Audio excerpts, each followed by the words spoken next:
morning. Today we are going to discuss about the repo rate and reverse repo rate. The repo rate and the reverse repo rate are the frequently used tools with which the RBI can control the availability and the supply of money in the economy.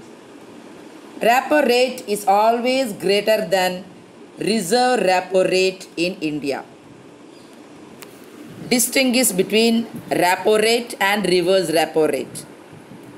The rate at which the RBI is willing to lend to commercial banks is called repo rate.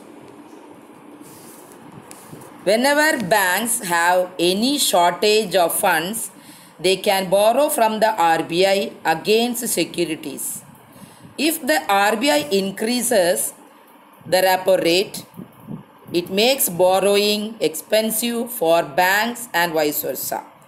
As a tool to control inflation, RBI increases the repo rate, making it more expensive for the banks to borrow from the RBI. Similarly, the RBI will do the exact opposite in a deflationary environment. Reverse repo rate. The rate at which the RBI is willing to borrow from the commercial banks is called reverse repo rate. If the RBI increases the reverse repo rate, it means that the RBI is willing to offer lucrative interest rate to banks to park their money with the RBI. This results in a decrease in the amount of money available for banks' customers as banks prefer to park their money with the RBI as it involves higher safety. This naturally leads to a higher rate of interest which the banks will demand from their customers for lending money to them. Reserve Bank of India and rural credit. In a developing economy like India, the central bank of the country cannot confine itself to the monetary regulation alone. They should take part in development function in all sectors like primary, secondary, tertiary, quaternary, all the sectors, especially in the agriculture and industrial sector. Role of RBI in agricultural credit.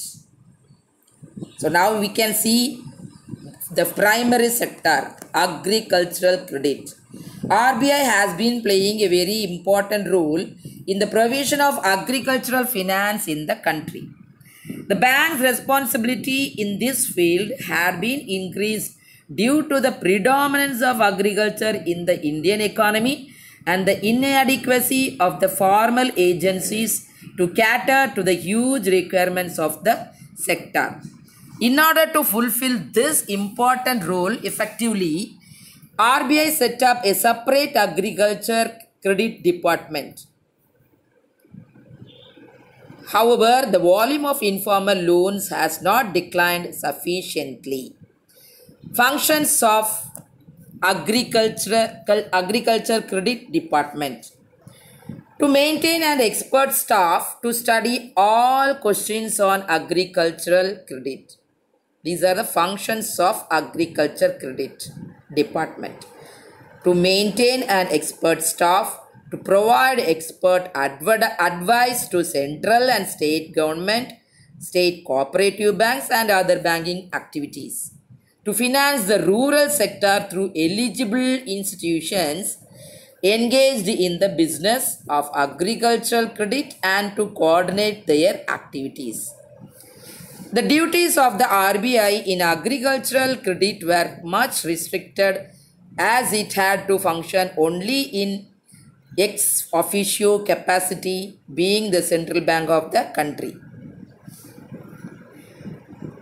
Primary societies may borrow from Central Cooperative Bank and the later may borrow from the Apex or the State Cooperative Bank which in its turn might get accommodation facilities from the RBI.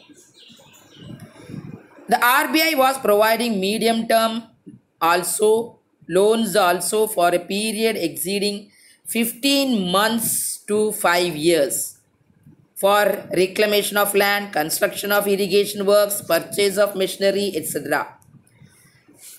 The Reserve Bank of India was also providing long-term loans, not only short, medium-term, long-term loans also they are providing to finance permanent changes in land and also for the redemption of old debts. With the establishment of National Bank of Agriculture and Rural Development, that is NABARD, all the functions of the RBI relating to agricultural credit had been taken over and looked after by NABARD since 1982. Since then, all activities relating to rural credit are entirely looked after by NABARD. We'll continue in the next class. Thank you.